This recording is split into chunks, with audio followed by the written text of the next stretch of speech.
Hello, everyone. This is our Catskay. I'm joined today by Jewpiter, and this is Kaggot. We're not going to explain that.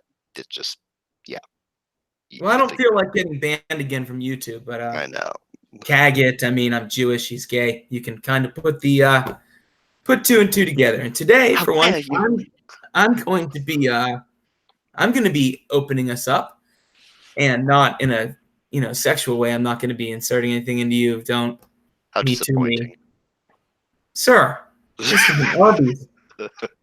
No, but what we're talking about today is a strange thing, and we're a political show usually, but we're after the last show about abuse and all that, we figured we'd do a little dive into something a little deeper and broader, and something that isn't talked about a lot, which is male friendships. Now, Katz is obviously gay. I'm obviously straight, but something people don't know maybe I bother him all the time. We talk on the phone a couple times a day. We text all the time, and we have a friendship, and it allows me to open up and vent so that my boiler doesn't explode, because I'm able to blow steam off to a male friend.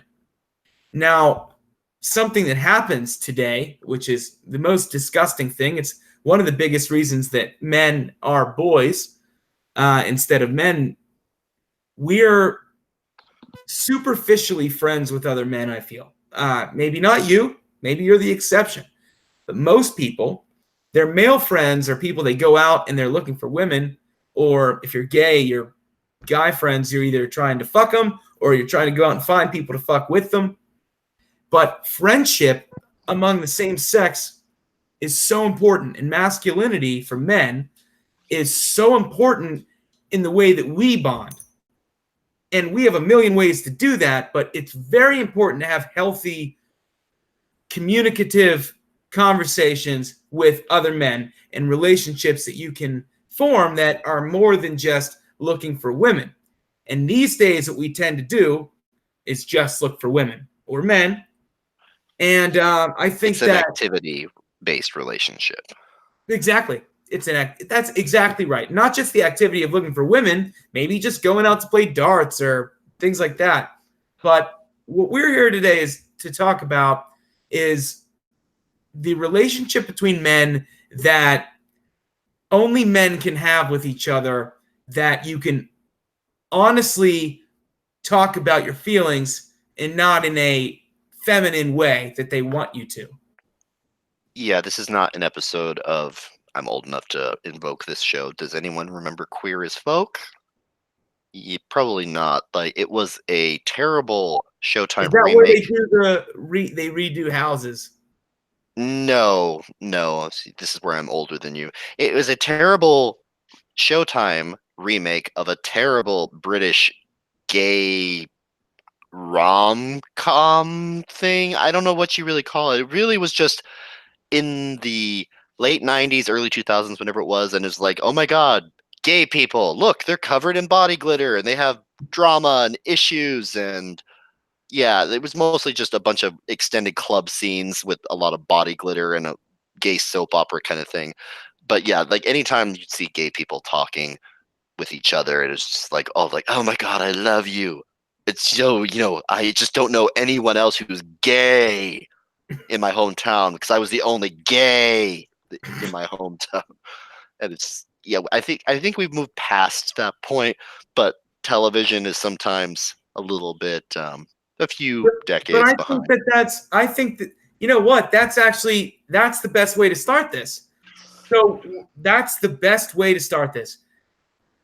That is okay. So during the late 2000s, even early 2000s, and now, of course, even more, when media pushes things towards a gay audience, it's always body glitter. It's always like the Abs flamboyant and yeah, it's like, pitch. oh girl. Right. Or like pushing the whole all gays are pedophiles things, like with drag queen story, like all this stuff. Ugh. But that's the same thing they do to straight men. And this is what I'm talking about, the It's even breakdown worse, of I men. think, what they do to straight men, to be honest. Well, because they've been doing it to us longer. You just Hmm. wait. they'll believe me, they'll get Oh, deeper. oh yeah, they're already the knives are already coming out. Yeah, gays are Right. being called transphobic for not wanting to have sex with straight people. I was so angry the Oh other yeah, night. you guys, listen. Once they kicked the Jews out of the intersectional ladder, gay white men were right behind them. Oh yeah, no, It's no, amazing. it is in progress as we But speak.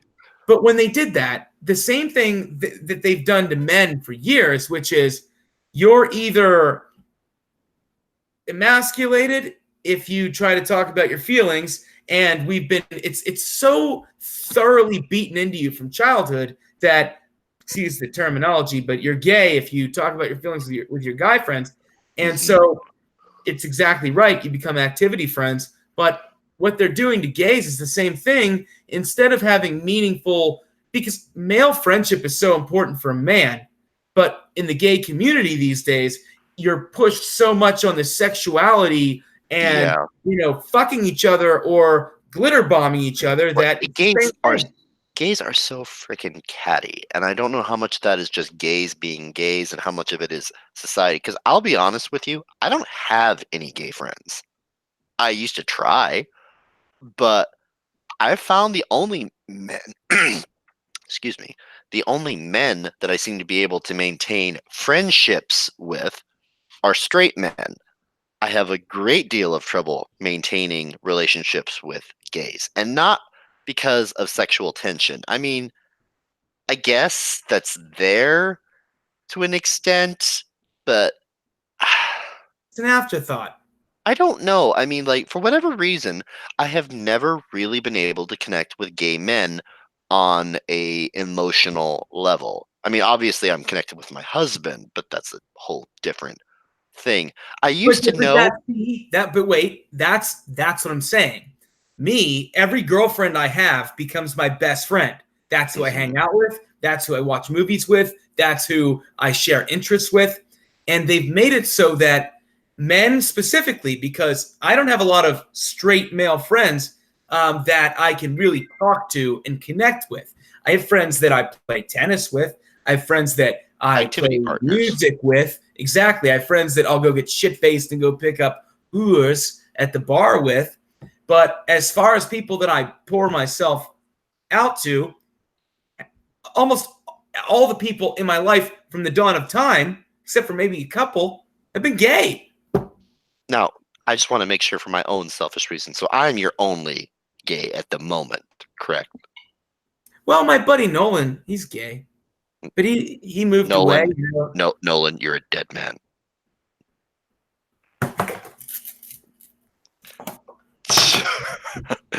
Kidding. By the way, and don't you? You know what? Don't anyone judge me. It's Friday. It's Shabbos, Shabbat. It's It's the Jewish Friday, Sabbath, Friday. and I'm allowed to drink. So this is my first l'chaim. L'chaim. I am drinking a beverage called Golia. It's from Mongolia. Hence, you get Yeah, it. Like what happened to the rest of the liquid in that bottle? I must have. I think I spilled it. Oh, yeah. I think Maga spilled it actually. Oh Look, goodness. Maga, did Mag you just say you? Maga, you drunken whore. Don't you ever call her that? She is an angel. Look at her. You can, she's part of the furniture. If you guys can't see, Paris Hilton, it wasn't as drunk or as slutty as Maga come the on up dog here. Come sit with the homies. and the homo. The homies and the homies. Mhm. I was about to say the bad words, but I didn't. Hello, But girl. but But yeah, anyway, I don't know if that's just me, but I've talked to a lot of other gay men who, unless you're super invested in the quote unquote gay community, i.e., like the cultural centers and the drag and the bars and the scene, a lot of gay men I know don't really seem to have a lot of gay friends unless they're either exes or people they used to live with or coworkers. But as far as just having the extended gay family friend network, which I know that used to be really important back when society was not very accepting of gays, which it's funny because even though I'm not even 40, but I feel sometimes like I'm 100 because culturally speaking, as far as the acceptance of gays goes, when I was in my teens, it was a whole nother world. I mean, the idea of having a bunch of gay friends was still mildly controversial, at least in the suburbs and, non hyper urban, hyper liberal places. Right. And now most of my most of my best friends are straight Republicans. So go figure. And I can't stand being around gay people most of the time because they annoy the hell out of me. But it's cultural. Like I go hunting with my family, and I don't have many. I used to. Have buddies come up to like my uncle's place, so we'd go hunting. But now it's usually just my family. Um, and we sit out there. My uncle makes us get up real early. We ride ATVs. We have a blast. It invigorates a part of my soul, like being out in nature, being on the hunt, being on the prowl, riding ATVs, being a man, carrying a firearm, things like that. That means something to me in a big way. And that bond that we share doing that together means something to me. Are there any women that do this with you? Actually, yeah, but not anymore. But yeah. I mean, But it's my mostly a male activity.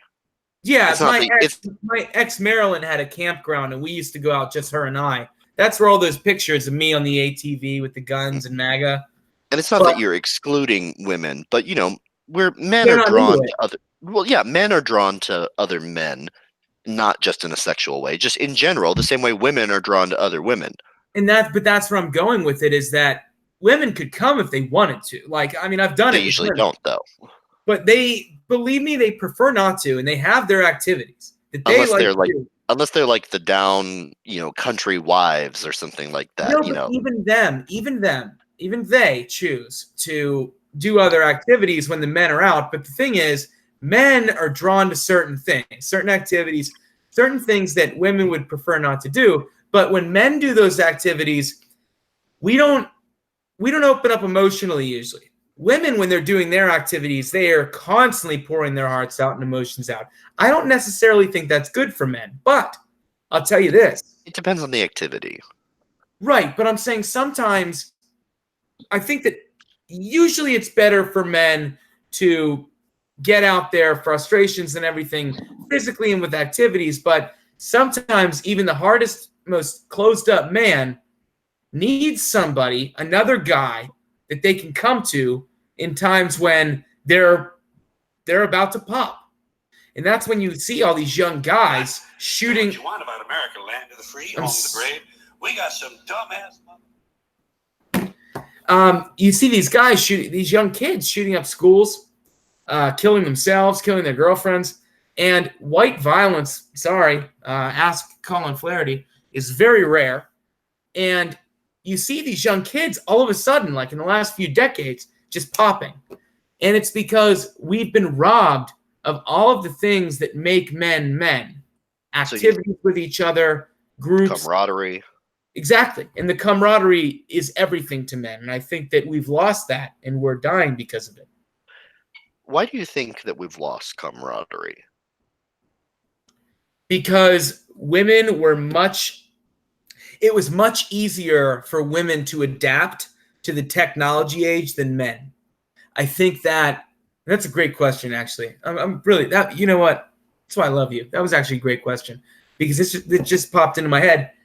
I think that women, when all of a sudden, out of nowhere, we went from playing outdoors, doing sports and running in the woods and fishing and hiking or going to the movies with people, to everything being on a laptop, everything being on a phone, and all of us just being sucked into technology. I think that women were it was much easier for women to adapt to that Do you think it's than because it was women are men, because men, I think, need to physically go out and do. They need to physically achieve. Like, I build things. I built a porch, and when I looked at it, I took pictures of it. I was so proud. I was sending it to everybody. I think I sent it to you a couple weeks ago, and I was proud. I made something. I achieved. And I think men need that, and that was taken from us in the technology age. There is that, definitely.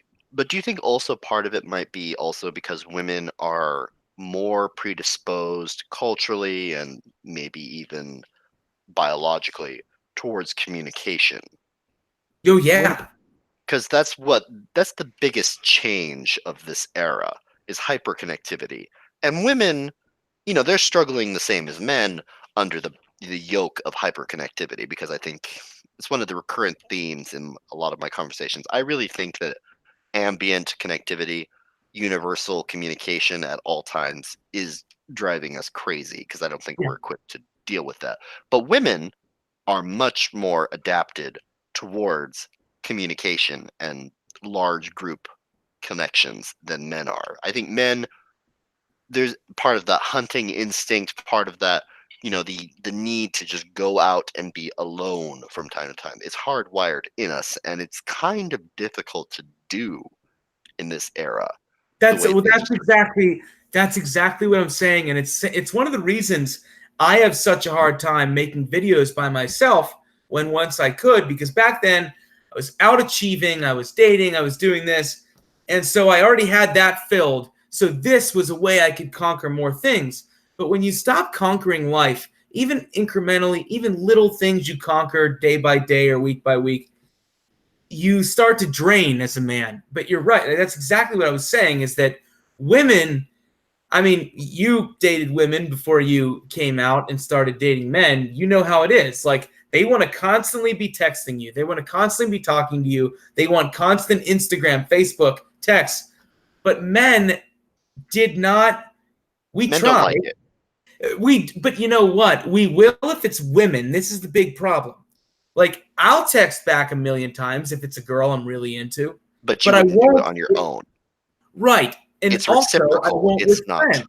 Yeah. And I won't with friends. And that's how the male friendship structure got broken down, because, yeah, I'll chase a girl and expend all my energy on the phone, but a friend who will actually give me healing and camaraderie, I don't have time for that. I need pussy or dick, in your whatever. But you need that constant. It's the sex chase. Men are driven by sex. It's a fact. And women are And driven by emotion. exactly. Emotion and connection, specifically. The ensuring that whoever is in their orbit, whether it be their boyfriend, their husband, their girlfriend, their, whatever, women are constantly checking in on each other and constantly maintaining, let's call it the web of friendship, the web of dependency on each other. And that's, I think, part of the reason why.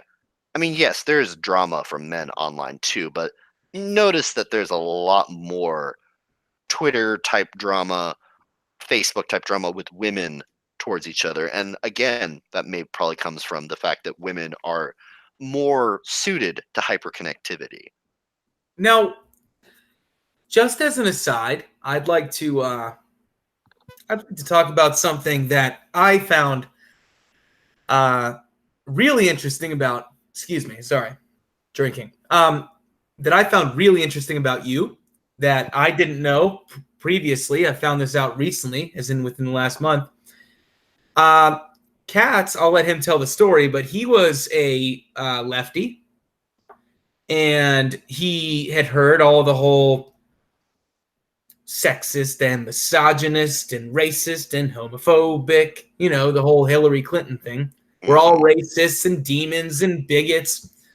And he started interacting. Well, I'd Yeah, like to, I just want to jump into the whole you finding out about straight right wing male Twitter and your reaction to it. I remember. I don't remember the exact moment that you and I started interacting on Twitter, but I've been falling out of love with the left for a while. Like, anyone who's watched my channel, who's seen my "Why Does This Channel Exist" video, will know that initially, when Trump was first elected, I had the same reaction that pretty much everyone on the left did. I went into a deep, dark depression because I was a sixth generation Democrat. Like, that was just the way I was. And particularly being a older millennial gay, I was hyper conditioned to be terrified, because here's the thing. I grew up in the age of Matthew Shepard. I grew up in the era where it's not like it was happening all the time, but Tell the there was, audience who Matthew Shepard is.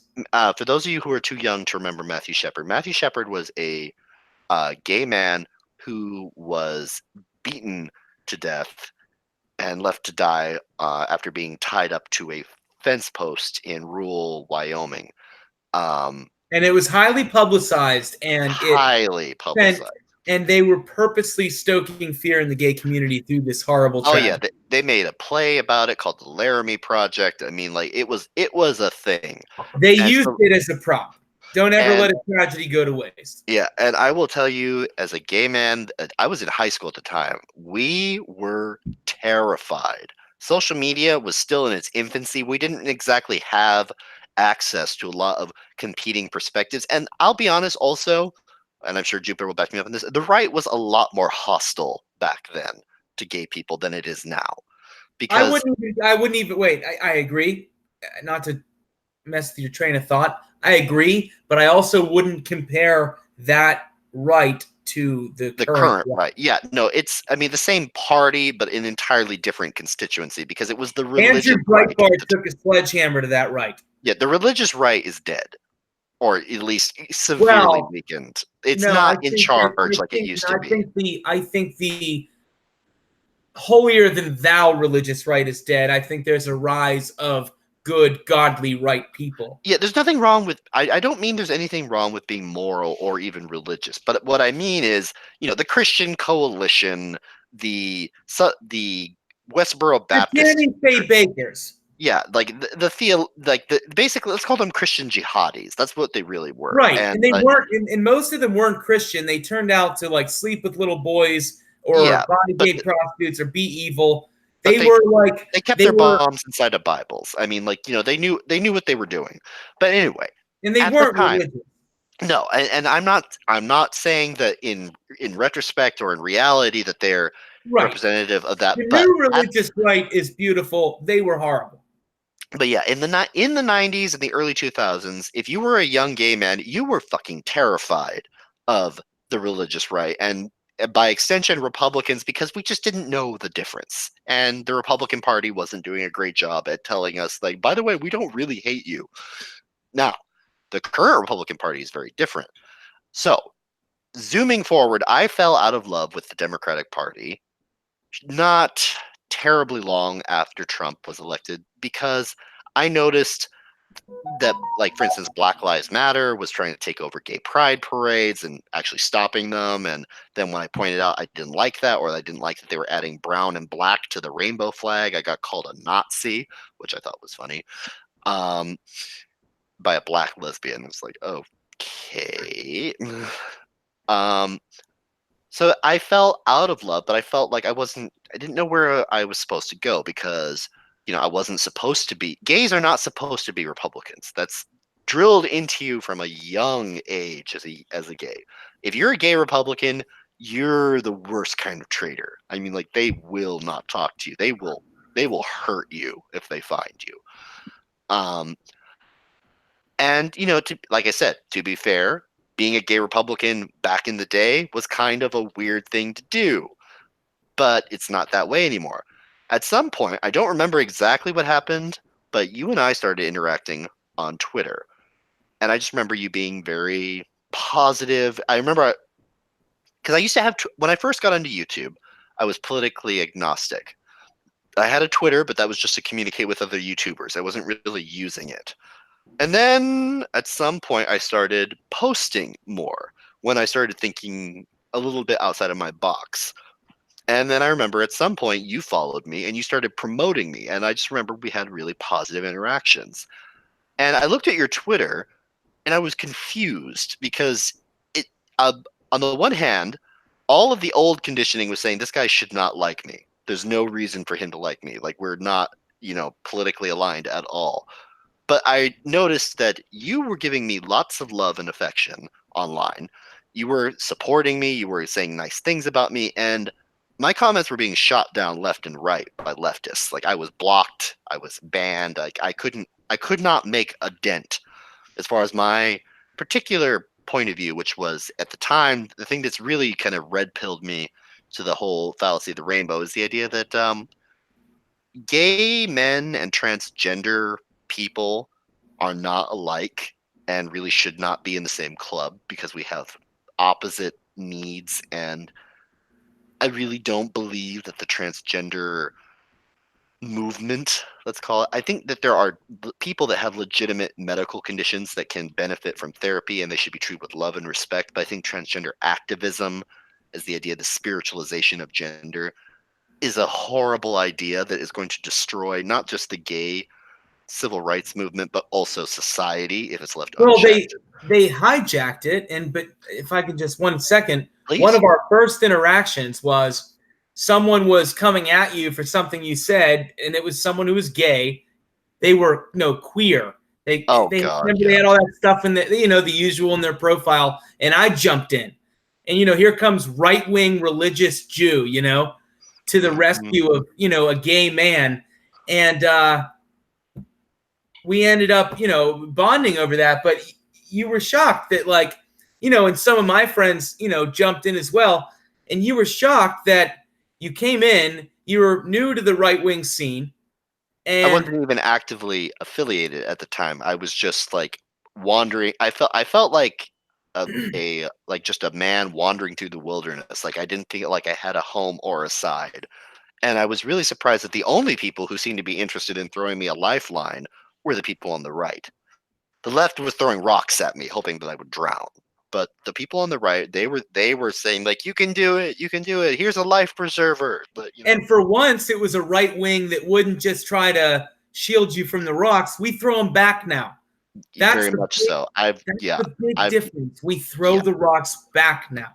Thank God. hmm It's something that, and I think a lot of gay men are starting to wake up to this. I don't know about lesbians. I think the lesbians are firmly, I don't know. They're going to have to work out their own path because they've been devoured by the transgender community at this point. Well, I Um, think that the lesbians never really, I think that the whole LGBT thing is another way that they control you guys because number one, the T has literally nothing to do with G. I don't care what Not anyone says. whatsoever. Whatsoever. I mean, male. All three are just sexualities, like Well, preferences. if they're the all right, let's even take L and G. The amount of domestic abuse in male to male gay relationships is it's an anomaly. It's very rare.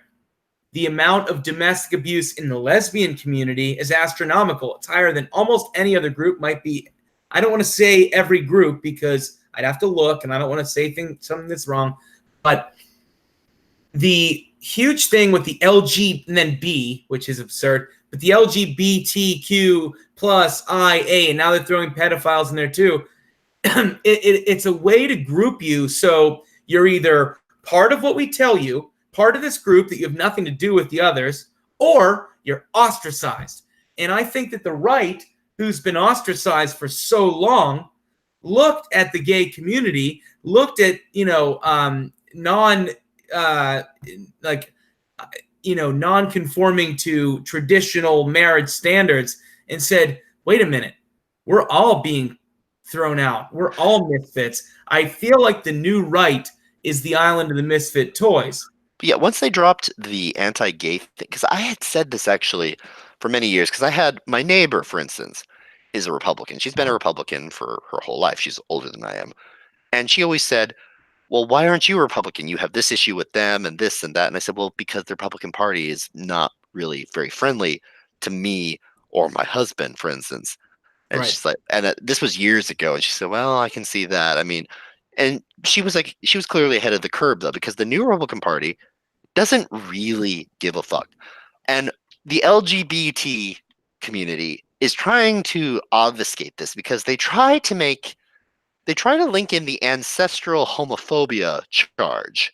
The old religious right that opposed gay marriage and was like, "No, gay people can't be allowed to do this and that." And Republicans don't do that anymore. The only thing they can really talk about is opposition to transgenderism, which is a wholly different subject. But they try to say that it's the same thing. It's not.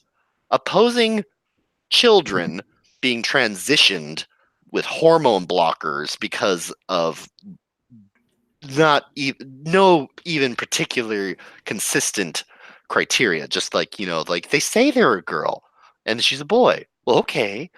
You know, no, opposing the transgender agenda is not the same thing as the old kind of knee-jerk homophobia of But the I right. almost feel like I really feel, and I don't. These days, I don't even like to preface by saying I'm not a conspiracy theorist because they're so in your face about their conspiracies these days that like it's not even a theory. But I feel like they said gay marriage, okay, and Republicans fought it forever, and finally people were like, all right, look, man, if they want to get married, let them. Like, who cares? And so we were all cool with that, and we're like, yeah, we don't care who you sleep with, like, just don't, push it on me, and I don't care. But then when the right started to accept the gay community, and there were tons of gays who, like Douglas Murray and people like that, who were brilliant, who were anti this mass immigration, pro conservative values. And so I feel like the left saw that and said, well, we're going to make them hate gays. Here's how.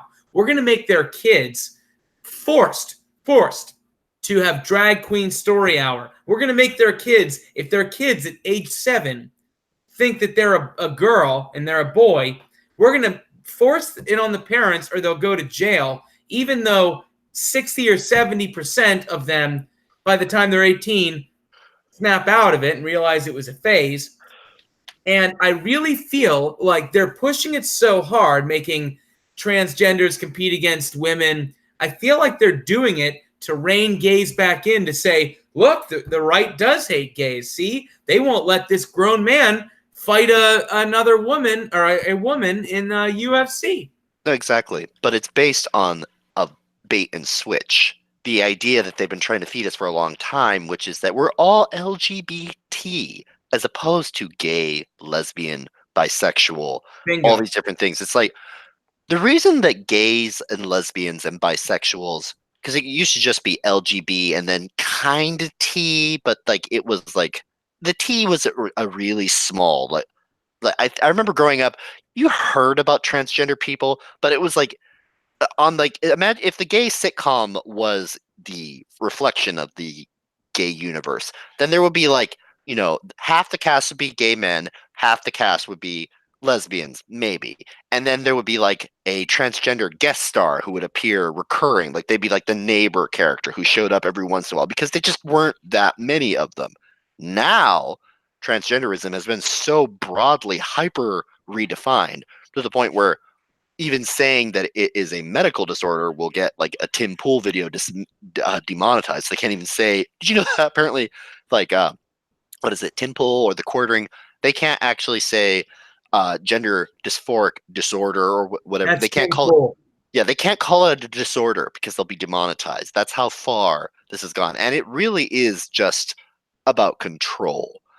They really, I don't know, gays were the Trojan horse that they used to control the narrative for a while, but once gays got enough acceptance in society, once the right was like, okay, fine, we accept the gays, and they're like, you weren't supposed to do that.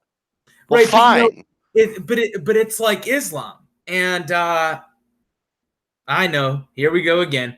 But believe me, I don't draw an inference that I'm saying this was a gay strategy. I'm saying the left and Islam are like this, and people are like, reason.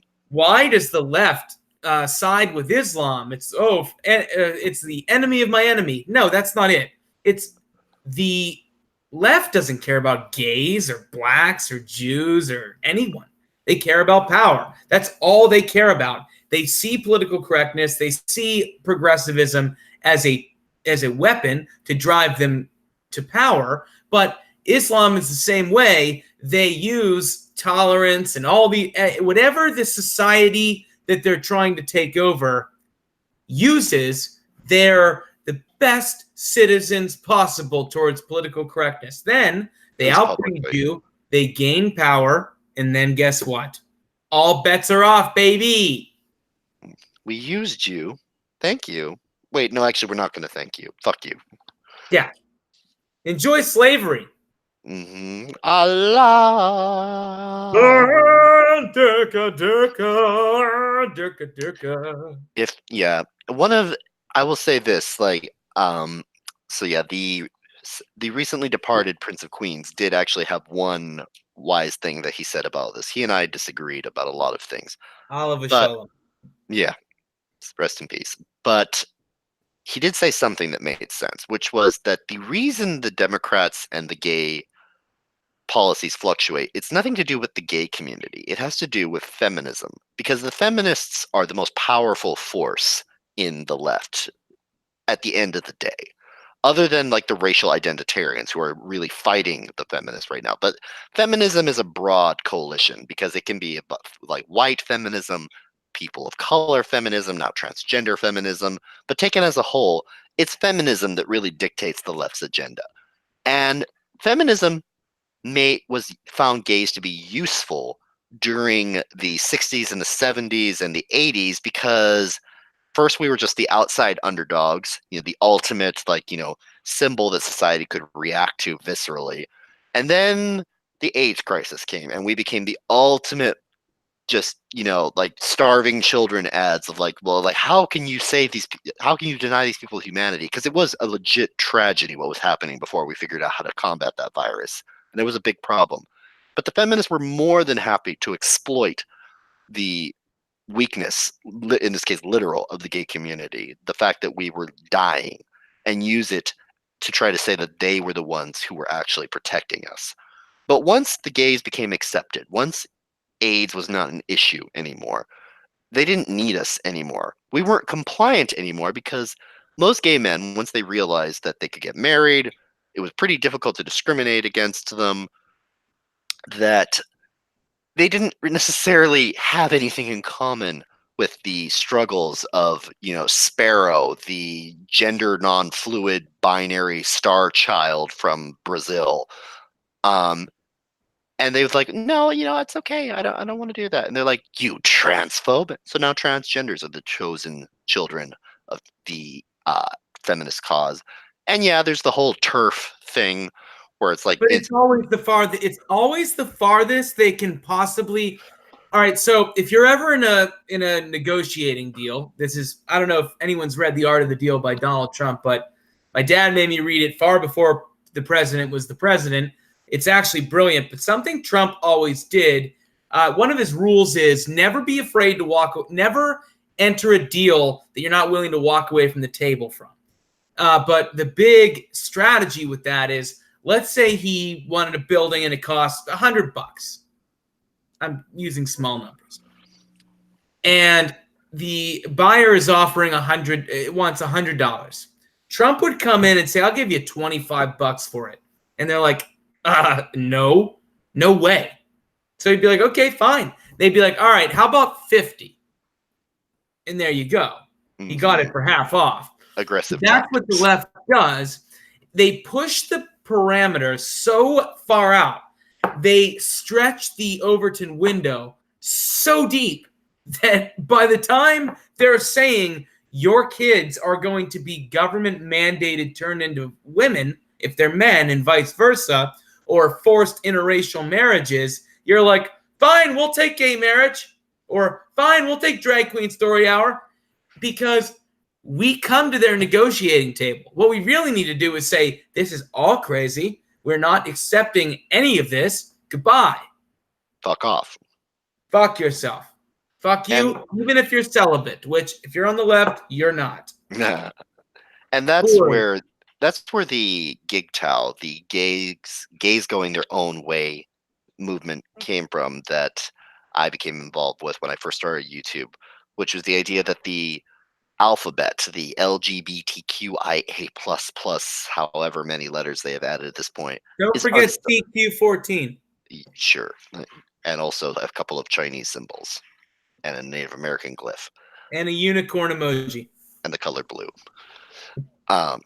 Just all color blue. But no, the alphabet, the soup, is not salvageable at this point. It has been so degraded by intersectional identitarian politics that there's nothing worth fighting for in there anymore. And thank God. Yeah, I mean, it was never a good idea. It expanded to the point of just complete. It became bloated. Honestly, it But it's started the just dumbest thing they ever did because we got the gays, and that's the stupidest move they ever made. yeah. Well, and the only reason the Republicans, I think, are even able to start getting the gays with is because the LGBT community has become so community, quote unquote. It's really not a community. It's just a political platform. But Think about the gays we've got through this. Douglas Milo, Murray, Chadwick Moore, well, Milo, people like that. But we've got some of the most brilliant gays have one of the highest standards of living of any group, one of the highest IQs, one of the highest cleanliness rate, one of the highest education rate. And the gays looked around, saw they were no longer the golden calf of leftist Satanism, well, not just and that, were the like, whipping boys. right. And all of a sudden, not only were they not the golden calf, they were the bad guys. And so Yeah. we're like, hey, bud, come here.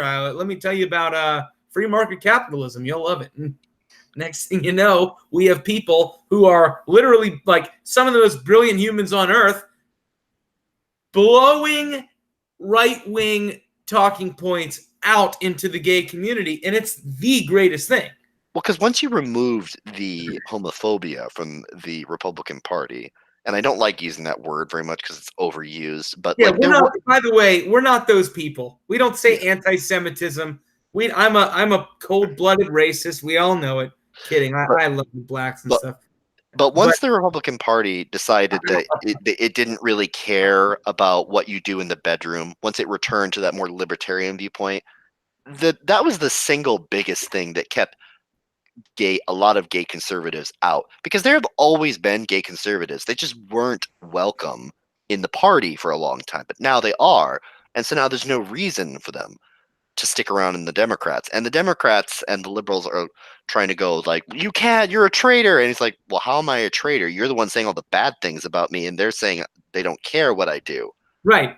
Well, it was beautiful for them. It was a beautiful setup when they used to be able to say they won't even let you guys get married. They hate you. Blah blah blah. And so even though a lot of gay guys, and as everyone knows, I have a lot of gay friends. Not to be the whole I got black friends, You're but a no, straight fag really, hag. I got a lot of gay friends, and I've heard Katz's story from 1,000 people, and one of the big things was once they could no longer say, well, they won't let you get married, they won't let you do this. Once we finally, on our side, like religious people and right wingers, said, look, get married, we don't care, just let's not fight about it. All right, we're done with the fight. Once that happened, and the left was still saying, oh, gays, you still have male privilege and you're still the patriarchy and you're still trash. And you're transphobic if you don't have sex with a woman. Right. Gays started looking around. It's not to speak for gays, but I'm sorry, but I'm telling you, no, do it. Right. He'll vouch. People started to look around like, wait a minute. Wait, they're the bad guys? Are you sure? It's like that old scene in that British comedy when the Nazis had skulls on their hats and big skull badges, and one of them looked to the other one and goes, wait a minute, we got skulls on our hats? Are we the baddies? I remember that. I don't Are remember we what the show bad that's from. guys? It was hilarious. It That was was brilliant, really but it's I'm telling you, and that's happening all over. And one of the big things is that a gay white male, sorry, not white, a gay male and a straight male have more in common than a transgender any color every day of the week. It's just a fact. And they tell you the gender doesn't exist and that sex doesn't exist, but then you get into a group and you're gay or you're straight and you're with all guys. Go to a group with all girls. Tell me it's the same thing. Not at all. And it's like they say gender doesn't matter, but they sure spend a lot of time talking about it if it doesn't matter. That's a damn good point. Well said. That's a damn good point. If like for something that isn't an issue, for something that's completely made, you'd think if gender really was just a social construct, that it wouldn't even be worth talking about. But that's all they fucking talk about anymore. One of the big things I've realized with all of this is that I don't think that really anything matters to them at all. I No, don't just think power. that because I've seen them, Trump, I think one of the things he'll go down for, and this point's been made, but one of the things he'll go down for, besides exposing the media for what they are, one of the things he'll go down for more than anything is exposing hypocrisy so beautifully. Like one day the left is anti-war, pro-women, all these things. And then all of a sudden, Trump comes in, and whatever he does, they're willing to switch their opinion on it. And it just shows they don't care. They're just ruled by their emotions. Their leaders are ruled by power. And It's all what they'll tell partisanship. you is, what's that? It's all partisanship. It is. But the leaders are out for power. They know how to sway their voters. Their voters is so easily swayed. And it's like they don't believe in anything. They believe in what's expedient. They believe in what's convenient. I mean, like at this point, the Democratic Party has literally become the anti-Trump party. I mean, it's rather, even if you don't like Trump, it's funny how one man could become the symbol of literally everything that an entire political movement, an entire political establishment opposes. Like literally the Democratic Party doesn't seem to exist for any other reason at this point than to oppose Trump. Right, but what scares me is that, all right, so there's two ways this can go at this point. We're either going to get to a point where everyone's going to get fed up with this. No one wants to see men beating up girls in the octagon. No one wants to see men taking over women's sports. No one wants to see grown men in their little girls' locker rooms. No one wants to see drag queen story hour. No one wants an 80% wealth tax. No one wants open borders. So there's two ways this can go. You can have the good way, which is people like Tim Pool, once the wreckage clears, starts a new strong Democrat Party to compete with us, and life will go back to normal. Or we're going to take over completely. And that's what scares me, because that won't be good either. There is nothing worse than one party control. No, Ever, there's not. Anywhere. It's never worked. It's never worked. Look at Mexico. Look at California. California is a model of what happens when one party has a 60-70% control. Because and there's morons raised in the newfound right-wingers I've found, because I've been a right-winger since birth, but newfound right-wingers often say, well, that'd be great because we have all the best policies. We have all the best ideas. It'll be great. Everyone will agree with us. Life will be perfect. Wrong. That's how you get corruption. Wartime conservatives, people born into wartime conservatism, want to see the left stamped out, as do I, but you want to see. No, you don't want to see it stamped out. You want to see their arguments thoroughly refuted and their positions reversed. Right, but I also want a loyal opposition, because without that, you'll never grow. No one will ever challenge your ideas. If you want to see right-wing, wholly right-wing, non-opposed right-wing government, because government will always be corrupt. The people who go into government have connections. That's how they got there. They're corrupt. Look at the George Bush era. That's what you'll get. We don't want a one-party system. But right now, I'm telling you, if the left keeps up with this shit, we are in so much trouble, because the only thing worse than us battling with the left constantly, this evil, crazy left, is there being no left.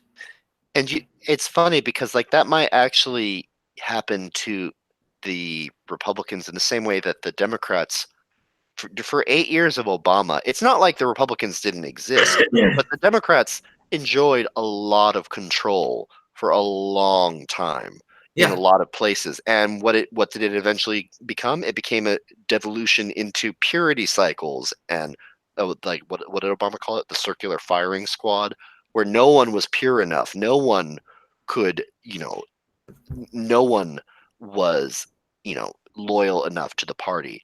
And that's not what the Republicans will be just as bad. Any party without opposition will eventually attract as you said, corruption and nepotism, and it won't be about without an opposition. There's nothing to fix. It just becomes this utopian idealism, and utopianism always turns into dystopia. And when I believe it was Joe Walsh who became the worst human ever, but there was a time when Obama was giving a speech about Medicare for all, and he was lying. He's admitted now, and all of his aides have admitted he was lying. If you like your doctor, you can keep your doctor. Well, I believe it was Joe Walsh. Fact check me, but one person screamed out in Congress, "Liar!" Right in Congress. It's on video. It's amazing. Mhm. And I loved that. He just stood up and screamed, "Liar!" to the President of the United States. If you don't have a loyal opposition, you'll one's get a gonna call man dressed up in right-wing clothing. Let's say the right wing totally takes over the House, the Senate, the country, and the presidency. You'll get a man who will dress up in all of your favorite right-wing talking points. And as he's shaking your hand with his right hand, his left hand is picking your pocket dry. You always need someone to stand up to power, be them left or right. But this current left needs to be dismantled and reconfigured. I imagine that at some point, nothing lasts forever, good or bad. Eventually, this hyper leftism that, the AOC wing of the party, these like wannabe socialists that have infected the party, eventually they're going to either burn out or just become their own ridiculous third party. I don't think they will, because the way our politics are set up, third parties are effectively useless. So I don't know. Like, definitely there is a huge civil war going on in the Democratic Party right now between the corporate establishment, the Pelosi's, and the AOCs, the young blood idiots that are trying to veer the party completely off into nihilism. But they've already, but they'll be gone soon. But they've already infected their. It's what I was saying about Trump with the art of the deal. They've already wagered their $25 on the Democrats and Nancy. They've already shifted the reality of the party. Right, like Nancy Pelosi had $100 house, and AOC offered her $10, and Nancy's already at $50. But if I could just say one thing, because we're gonna have to wrap up. Yeah. Do you remember Jon Stewart? Yes. The I Daily love Show? Jon Stewart. He was an amazing man. Is an amazing man. I loved Jon Stewart even as a right-winger. I always hated him when I watched. He came on Crossfire, Tucker Carlson, back when he had a bow tie. I remember And that. instead of really challenging Tucker, who back then, Tucker was a bulldog. I would have loved to see those two spar, because I loved Tucker back then. I love him now. But Jon Stewart came and he's like, "I'm just a comedian." And that was really sad for me, because I always respected Jon Stewart. But my point is, since 9/11, Jon Stewart has been fighting for the 9/11 first responders health care for the government. And without fail. I mean, God bless him. I don't care how far right you are. If you don't respect Jon Stewart for what he did, he stood up to every left winger with that one. And God bless him for it. That was not a political issue. That was a moral issue. But the left wing made it political. And so Trump said, "You know what? Why has this not been done before? Give them their money." And Jon Stewart, right before that, came to Congress and said, "Give them their money. What's wrong with you?" So Trump did it. So Jon Stewart got an interview, and he said, "I just want to say what Donald Trump did for those first responders, I've been trying to get two presidents to do. And he did such an amazing job." Jon Stewart of The Daily Show said this about the president. And right after he said this, the interviewer goes, "Yeah, but what do you feel? But how do you feel about Trump? You like him?" And Jon Stewart goes, "No, you're not going to do that. You're not going to do that. You're not going to bait me into saying something. I've been fighting for this for a long time, and he did it. And that's what I'm going to say in this interview. You're not going to bait me into trashing him. You're not going to bait me into something else. I love him for what he did. That's it." And you know what? I miss that left. That is a left that I'm willing to fight with. Yeah, the legit, ethical, moral free thinkers. That's the difference between, say, a Jon Stewart and a Stephen Colbert. Bingo. I love you. That is exactly right. Because Stephen Colbert is just a talking point. I mean, yeah, he was funny as a parody character, but once he Right. My actually mom started loved talking on him. his own, My mom thought he was actually conservative for the longest time. he was very good at. He made more sense when he was quote unquote parodying the right wing than when he actually started just talking on So his true. own.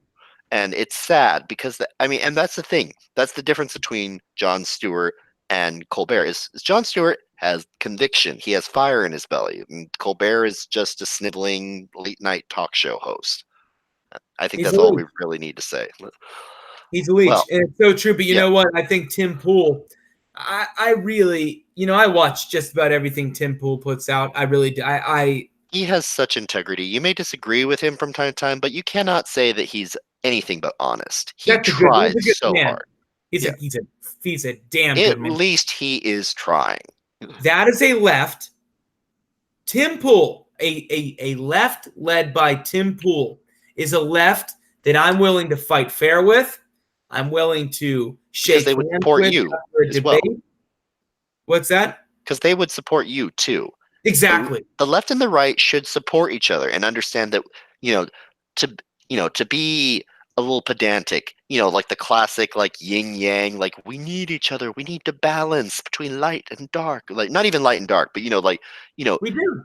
you can't. It's and that's but I don't like the light dark thing because that means one Right, side is good because and one one's side, yeah. bad and one's But good. But I get it. like the two different directions. If we don't have, magnets only function because of the polarity is exactly split, and someone's going to correct my terrible physics. But as I understand it, magnets are able to be stable because they are basically going in opposite directions equally. And the only reason that you're able to repulse one magnet away from another is when one side of the polarity. I sound like such an idiot, but you understand what I'm trying to say. Like Yeah, without exactly. balance, it When it one's veers pulling, off into a completely different direction, and some often way too fast.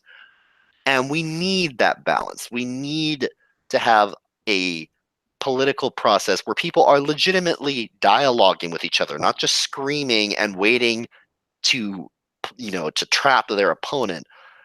And that's, I don't know, maybe a lot of this would be better if we had a multi-party system. Maybe it'd be better if we had term limits. I don't know what the solution is well, I because think term limits would be a huge thing, but I'll tell you this. I don't think any of that matters. For the longest time, I mean, since our country's inception, we were fine. I mean, in my lifetime, a Democrat and a Republican or a Libertarian or a Green Party person could sit across from each other at a family dinner table and eat a piece of pumpkin pie at Thanksgiving, and there'd be no knives in each other at the end of the night.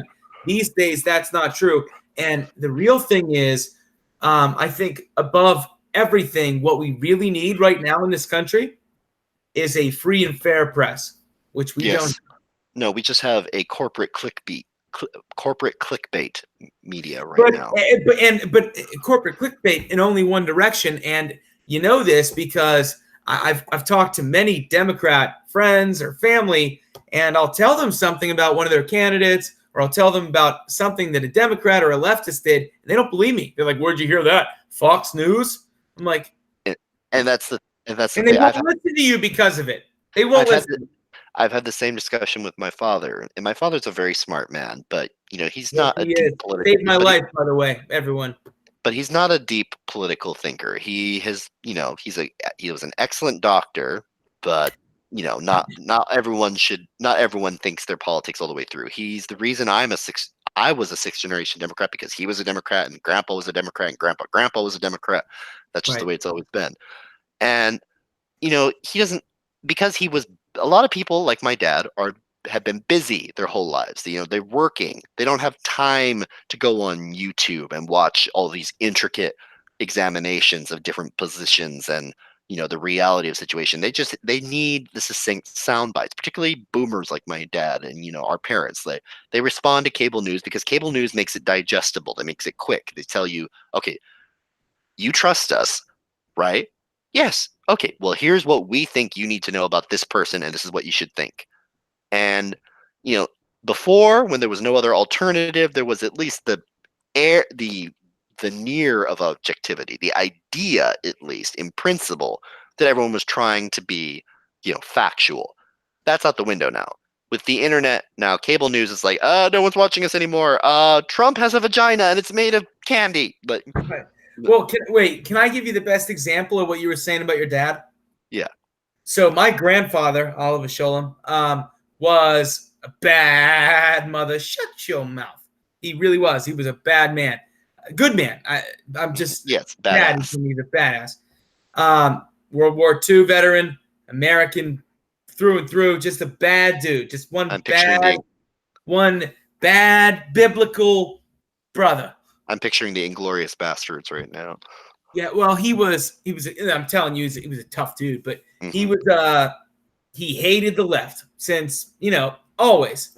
And I was raised very right wing. My father, his father, his father's father. He used to call every left winger, all Democrats, commies. Pinko.